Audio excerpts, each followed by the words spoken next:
encourage your soul, enlighten your mind, and empower your faith. This is the Light Network.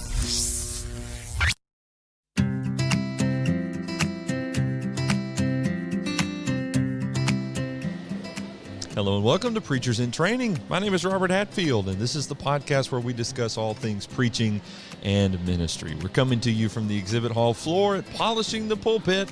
This is just a great opportunity to sit down with some guys in person. We don't have to do the weird Skype, Zoom, virtual thing.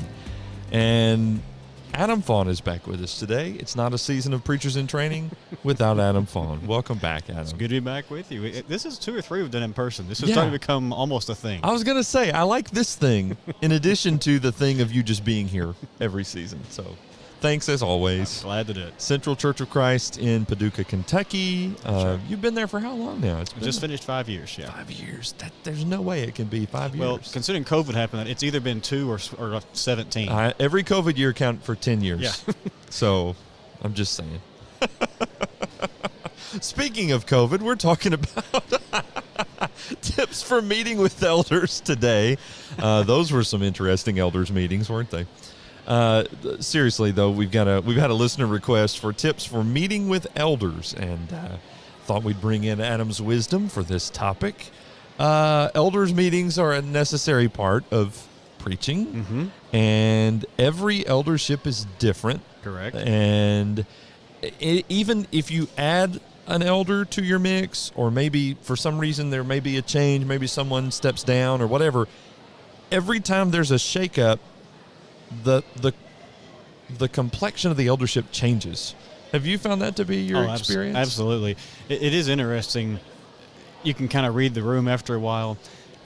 When I was a youth minister in Alabama, most of the time I was there, we had 6 elders. And I used to tell Leah regularly, not when on the meetings, but just kind of the dynamic of the room. Yeah. And as you know, Robert, we moved away from there, moved to Nashville, and then moving back to Hatheville. And I believe it was 4 of those men were still elders. Really? That time later. Huh. And we were meeting with them about moving back. She finally looked at me and said, I get it. Yeah, she After got all these years. Yeah, she got the, okay, that's the guy that, has this personality. That's the guy. She's like, I understand what you meant all this time. Yeah. I said, you could read the room. It's amazing that happens. But then, like you said, any change in the eldership, it's not that it's necessarily good or bad. No. It changes the dynamic. Right. I don't even hardly know where to start with this topic, and we haven't discussed this because we never do. I mean, we shouldn't feel intimidated. No. Right? Not necessarily.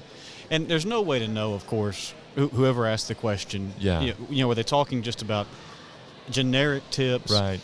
The way when you asked me if I would join you for this podcast, this topic, the way I kind of read it, I don't know if it says anything about me or not, was, what if it's a difficult meeting? Okay. Or a difficult season? Sure. And I'm with you. You still shouldn't be intimidated. That's probably not the right word.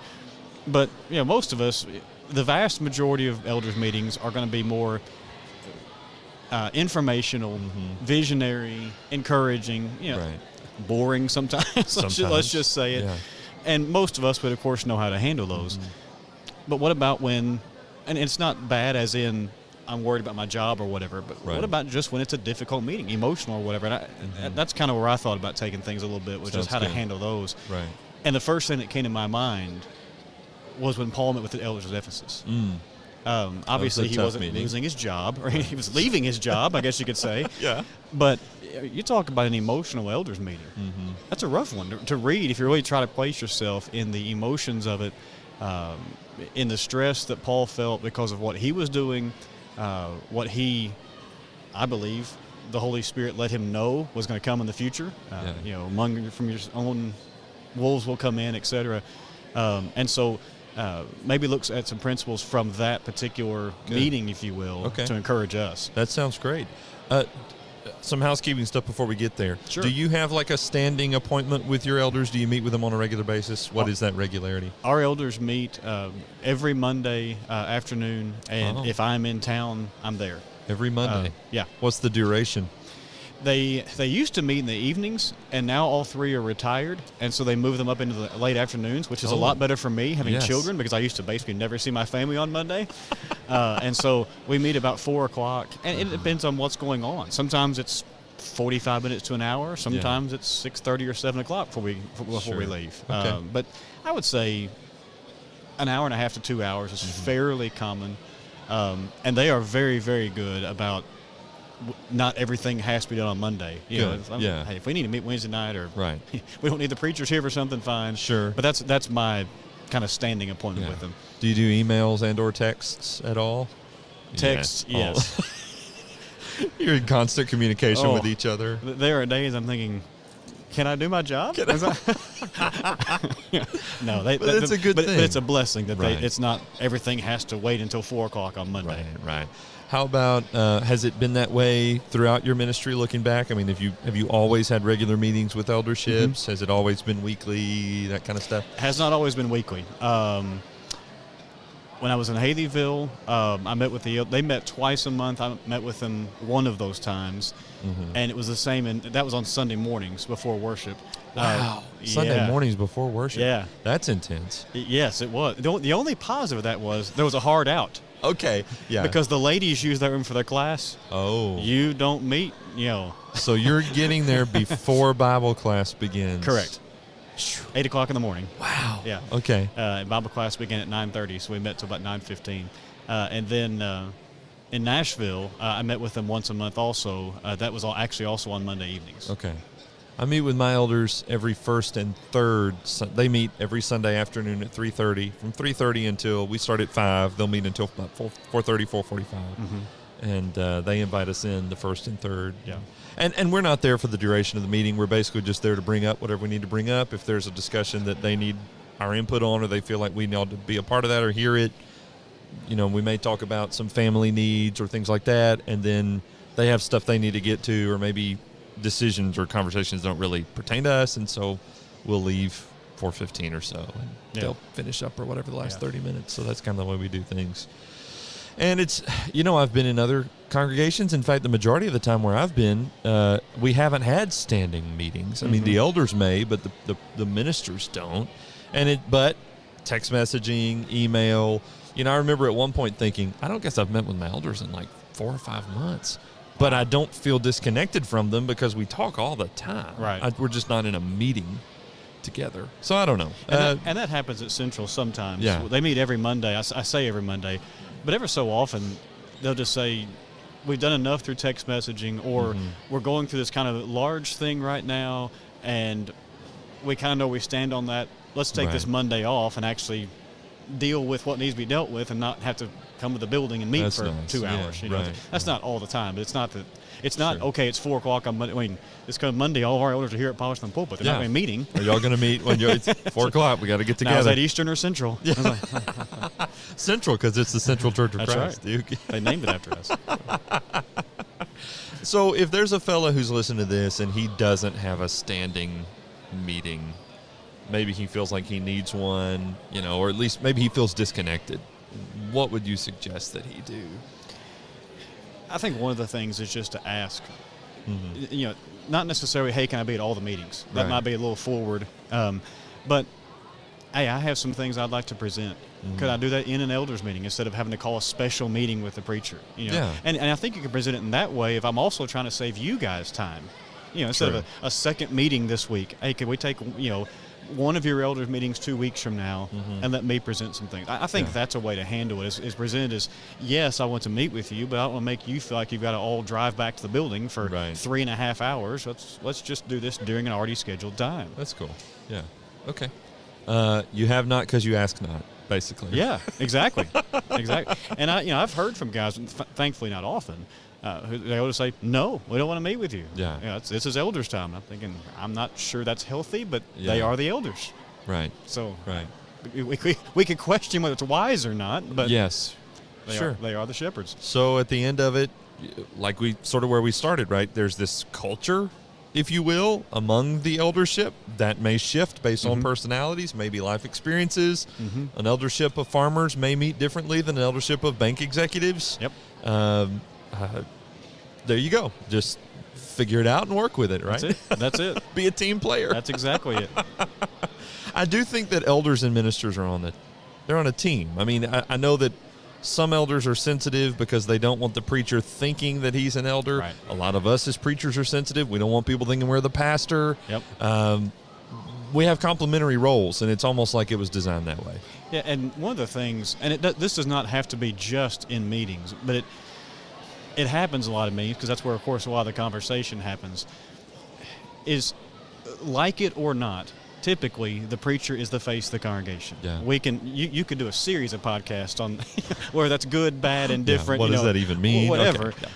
But it's also true that if I've been sitting in meetings when the elder's been discussing something of great importance, maybe something that's going to deal with changing evangelism or a large budget item, change of worship time, the things that really do matter for every person in the congregation.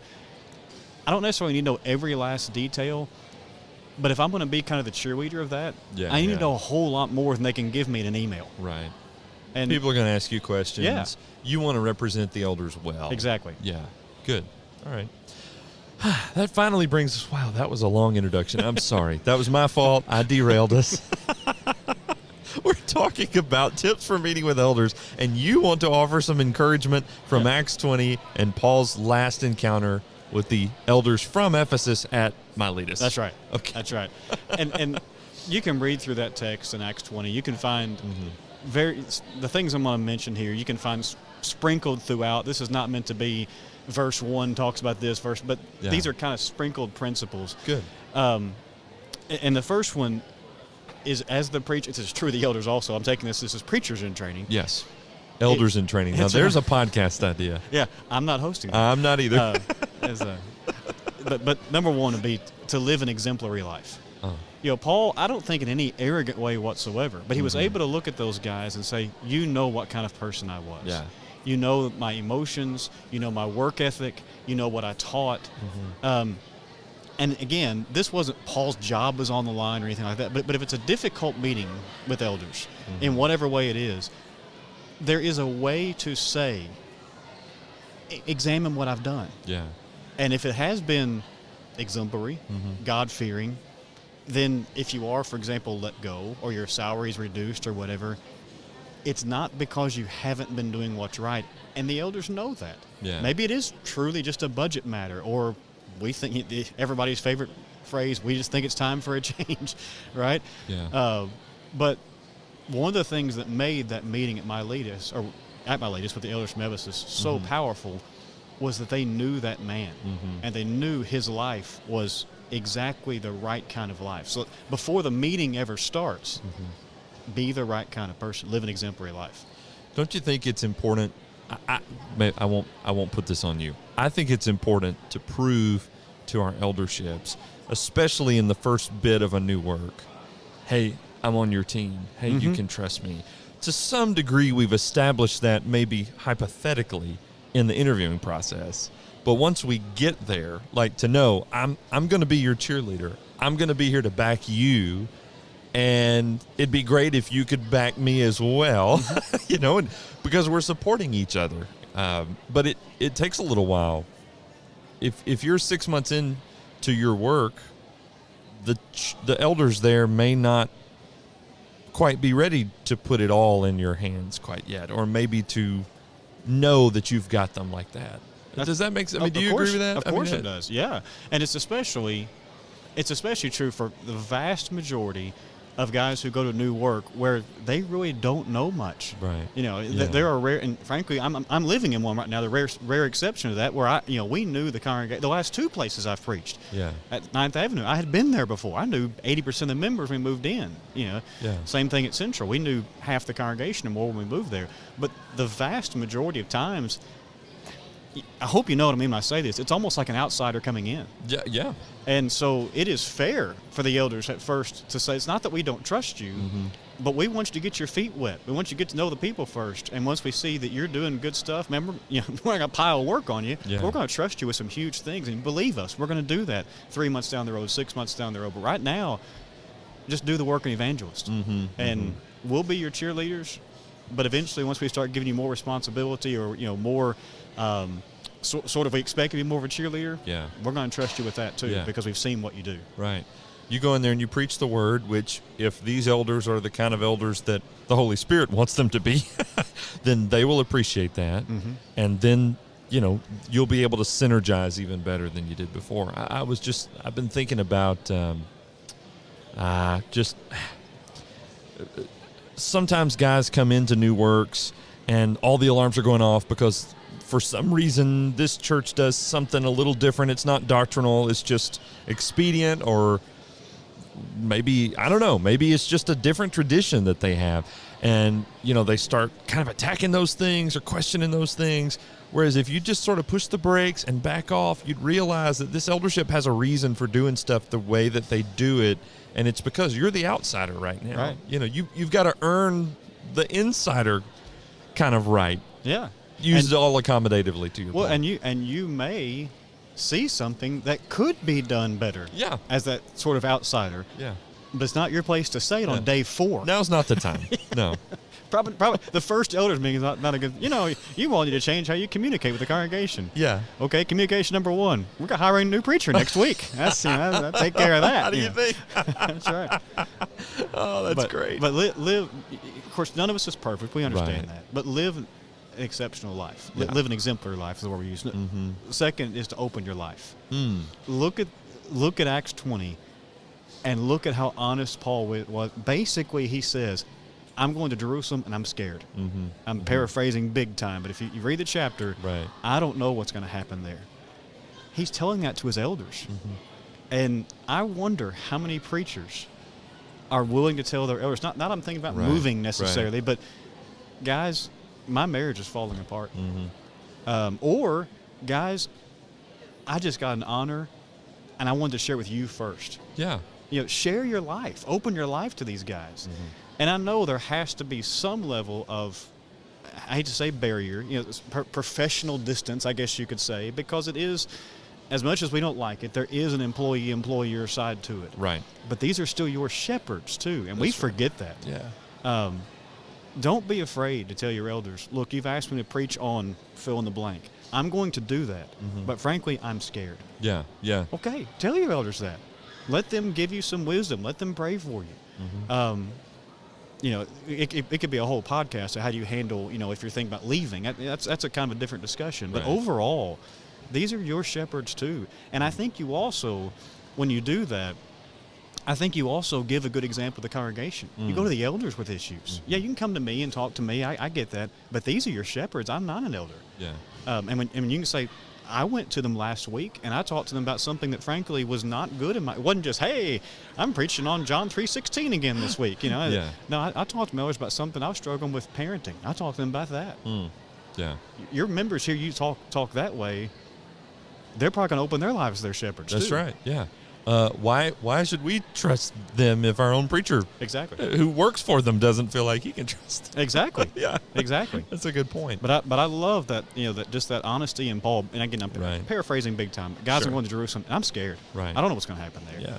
And I just wonder how many elders meetings are so business oriented that the preacher sometimes can't say, guys, I'm struggling with this, or guys, I'm so thrilled about whatever the emotion is. Yeah. Let it be there. Share that. That's good. Okay. So be exemplary to the best of your ability. Yep. And trust these guys. How did you word that second one? Open your life. Open your life. Yeah. Yeah. Okay, good. 3 is to venerate God. You think about what Paul talks about throughout that whole thing. He talks about himself, yeah. He talks about the elders, yeah. But there is a constant emphasis on Jesus, on the Lord's church. Yeah. I know meetings by their very nature are business. Maybe we have a quick opening prayer. Right. Yeah. And then it's okay. Now how's the air conditioner? Yeah. How long is it going to hang on? Yeah. Our meetings, as much as we can, wherever we can, give God the glory in them. And I don't question that elders, when they're in those meetings, are having to deal with some things that may not seem, frankly, very spiritual. the parking lot needs repaving. Yeah. Okay, who cares? Yeah. I'm sorry, Right, but I know. well, a lot of people care. Yeah, but Yeah. but It's important, but it's not elder yeah, important. it's not. But the elders have to and be it doesn't involved. seem like something you would say. Oh, praise God, we've got to pave the parking lot. Yeah, really. Yeah, What a blessing. but because so much stuff like that happens, sometimes God gets completely cut out of the meeting, except for maybe a quick closing prayer. Bring God up constantly in the meetings. How does this conversation honor God? Is this a decision that we need to... When's the last time you had an elders meeting that was a Bible actually opened? Yeah. I mean, that's a question that, frankly, I wonder about our meetings sometimes. Right. And it's not that we don't talk about the Bible, but when's the last time we actually opened the text and read it? Yeah. What did God actually say about this? Let's make sure. Hey, I can quote it. Okay, but let's read it and make sure I'm quoting it right, or whatever. Right. But even in meetings, God needs to be built up. And so anything we can do to, bring God into the conversation very, very clearly, that needs to be done. And Paul did that just constantly throughout that meeting. And any eldership and any minister who's worth his salt is going to be busy. And the temptation for many of us is, okay, that event is done or that thing is accomplished. What's next? And we often don't pause to, well, we talk about this in prayer lives, right? To thank you, say thank you, things like that. When we were at Gold Hill Road, one of our elders who had been there since the beginning, he was one of the church there was a church plant 26 years ago, and anyway, he'd been there from the beginning, and he was moving, and that was an emotional time, and he preached the last day that he was there, even though he hadn't served as the preacher, but he had taught a lot, and he talked about, it was just sort of a reminder of things that we've talked about over the years, is kind of the way he phrased it. And at the end of it, he said, don't be afraid to attribute the good things that are happening to the power of God. Yeah.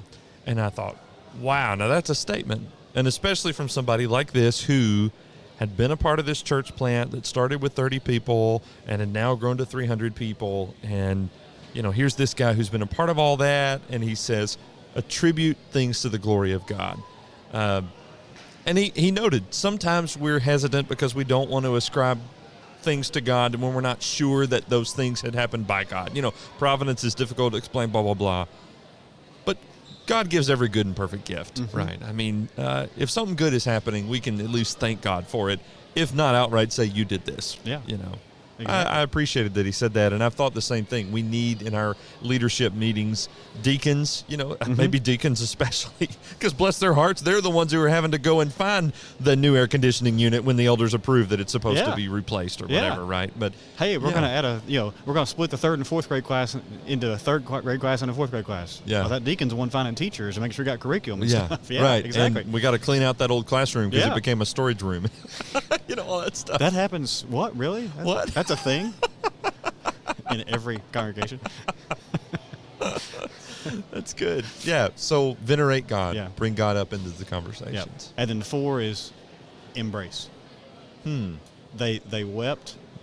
They Yes. embraced. And I'm not saying you literally have to hug at every difficult meeting, but the point being, you're still human. Yeah. Don't be afraid, no matter what goes on, whether you lose your job, whether you get a raise, whether your family's struggling, whether it's we're thanking God for something. Don't be afraid to let the emotions be real among the preacher and the elders. Yeah. If it is okay to cry in an elders meeting, I hope, because I've done it.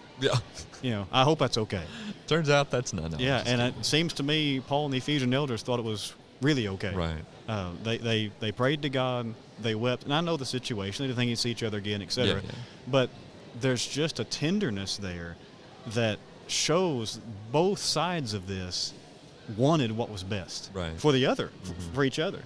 And that really only comes out when we allow the emotions to be real. Yeah.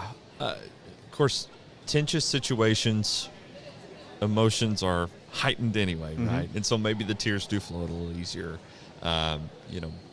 whatever. I guess I'm just thinking, why are these things that we have to tell ourselves as preachers? Like, you can be real. You can, and I get leadership styles may vary.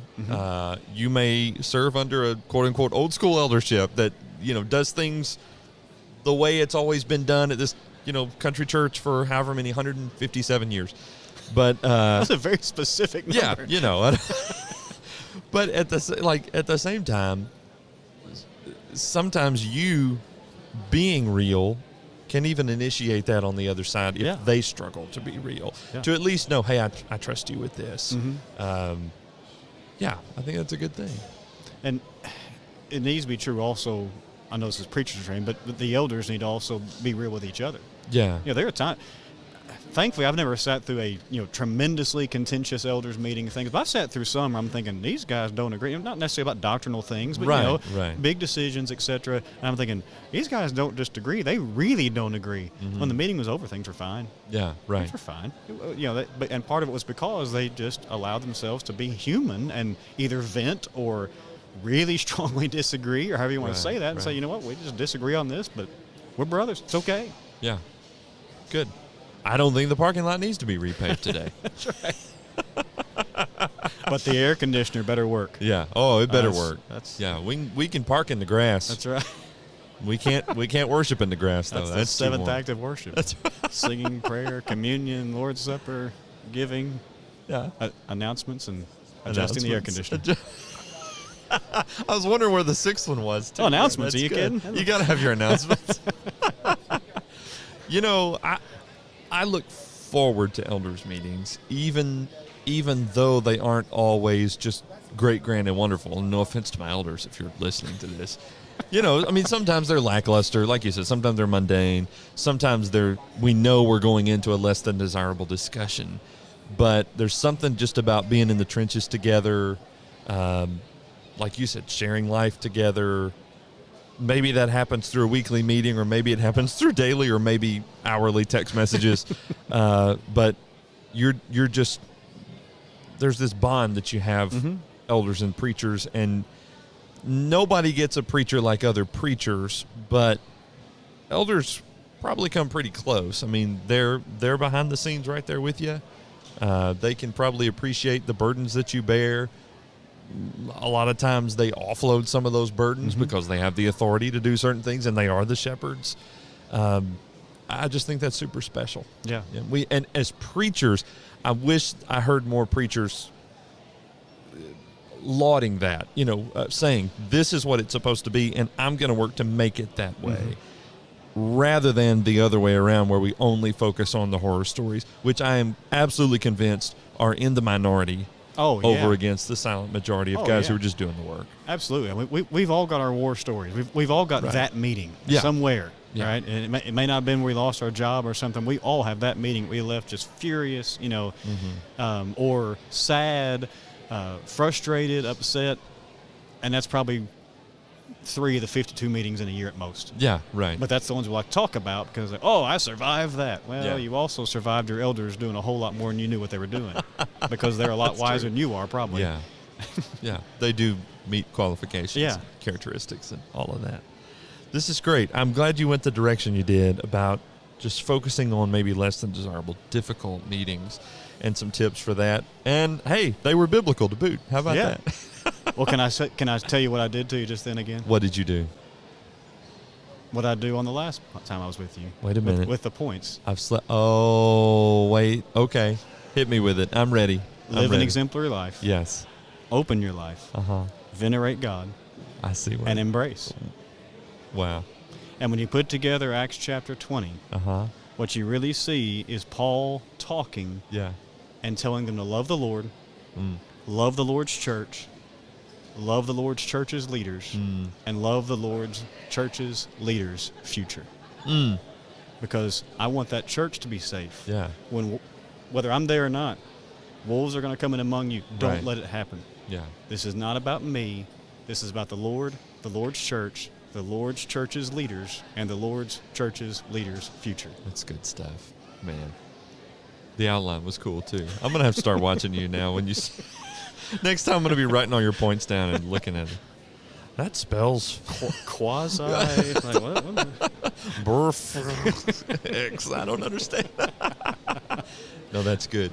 If our focus will be on that stuff that you just said there at the end, I mean, that's going to clear up what? Pretty much every problem. 85, 90%, 95 more. you say this on the podcast a ton, your guests do, and I try to say it too. It's not about me. Right. And I know that when we're in a difficult meeting, and Paul talked about himself in Acts 20. He wasn't saying, hey, this is all. He defended himself in a way, et cetera. So yes, I'm not saying never talk about yourself, but it's not about you. Well, and he did it in a selfless, humble kind of way. Exactly. Yeah. There is a way, I'd like to keep my job and want to feed my family. Okay, that's fair to say. That's fine. I love working here, but whatever the situation is. But even if those elders say sorry, I do not leave that meeting and then blow up the church because it's not about you. Yeah, whatever's best for the congregation. I'm probably going to disagree if you say I'm not it, but whatever's best. Yeah. It's easy for me to sit here and say that in this moment. I'm not in the I'm not in the pot that's boiling right now, to my knowledge. But well, you are what, 5 hours away or something? That's correct. Yeah, I'm in a different time zone, so it's okay. Okay, the one thing I've got it before we leave this episode. I have not addressed the elephant in the room, which is the fact that one of your elders is also related to you. That's correct. That's correct. My dad is one of my elders. Does that make things weird? I mean, your dad is great, and I know that, and I know you think that. Yeah. Are there awkward moments? There have been. But there's a great dynamic there. Part of it is, frankly, Dad is Sure. wonderful.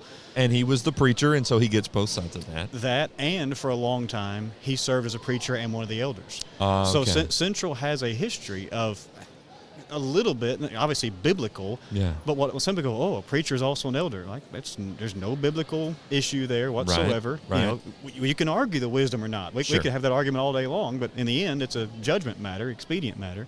And so Central was kind of used to it, and the elders were really great about when they had asked me to come, we'd agreed to come and everything.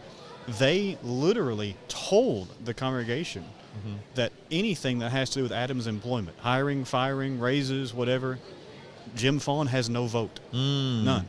So there was never like, oh, well, the preacher got a raise. I know who voted on that. Or the preacher was fired. What happened in the Faughn house? Nothing. What happened in the Faughn house? Nothing. Because he has no vote. When they do the budget meetings at the end of the year and they get to salaries, Dad literally leaves the room. Wow. Even if it's going to, quote unquote, just be, cost of living. Yeah. He leaves the room. Right. So there's never a question. Wow. And there have been times where in meetings he and I have disagreed on stuff. It's all right. Yeah. We're both adults and we both want what's best for a church. So after all, he's the elder. He gets a vote. I don't. That's right. There you go. So he does get to vote on that stuff. So, but I know I'm praising him, but a huge part of it is his personality. Yeah. We talked to some people beforehand. Alan Webster served under one of his dad as an elder for a long time. Okay. We talked on him on the phone for a long time, and some others. But if the one who is an elder has the right kind of personality, and hopefully the preacher does too, right. but especially the one who's an elder, because, again, I hate the terminology, but they kind of hold the power. Sure. And if the congregation knows what to expect, it's not that big of a deal. Yeah. It's just not a thing. Good. I'm glad to hear it's not a thing. Yeah. I knew it wasn't a thing. That's why I could bring it up. It'd be super awkward if you were like, well, I don't want to talk about that. Time for part 2 of this episode. Adam Faughn always brings it, and that's why we love to have you on every single season. Love doing this is fun. And thanks for all the support and everything. We've been doing this for 10 years. Yeah. Of course, you were a part of our Celebrate-a-thon, and you had to be, because who else could have been on the Celebrate-a-thon who isn't a regular podcast host? But I think I had dark hair when you started the Light Network. I know I had dark hair when I started the Light Network. If you go 10 more years, I'll be able to say, I think I had hair. I had hair back then. Yeah. I didn't have glasses. I didn't have children. I had dark hair. I don't know. I had my youth. I had energy. I had energy. Don't even get us started.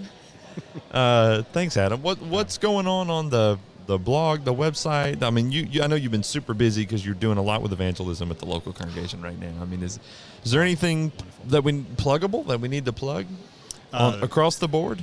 Of course, Legacy of Faith, we continue just to write there. Lee Right. and I record a podcast eventually. Yeah, every We've so done it about often. 8 months, but we're getting there again. She's been tremendously busy. Mary Carol's a senior in high school now, so Right. finishing up her junior year and getting ready for that's been Yeah. eating up a ton of her time. I don't know when this is being released, but I don't either. Good. Well, Okay. Whenever it is. Yes. Central is hosting Rob Whitaker in Oh, yeah. late September. Okay. Yeah, this will be out by then. 22 to 24 Okay. that weekend. So people in the heartland of America, if they'd like to see his Come on. House to Robert. House Heart to Heart School Evangelism, we're hosting that Yeah. September 22, 24. Good. Central's Ladies' Day is the weekend before that because we're crazy on our schedule. Kathy Powers speaking at that. So, Okay. just a wonderful time. Gant Carter's coming for our gospel meeting in October. Oh, good. Yeah. Yeah. I just saw Gant a few minutes ago. Yeah, He's love a good Gant. guy. Glad he's coming in October. So Right. a lot of things coming up, but as you said, we have really been placing emphasis on local evangelism. Our new youth minister, youth and family minister, Noah Davis, has been a great help in that. When you hire a guy whose dad is the president of World Bible School, you better be Okay. evangelistic. Yeah, you better do it. And that has been a tremendous blessing because Good. all of our members are like, well, I'm kind of scared to teach my neighbor. Okay, you can teach somebody in Ghana. It's like, we'll have you do World Bible School. How about your neighbor there in is Ghana? no excuse to not be evangelistic at Central. I love that. Okay. Adam Faughn is at the Central Church of Christ in Paducah. I know he'll be happy to have you anytime you're in the area. You can find us at thelightnetwork.tv. Till next time, let's go preach the word.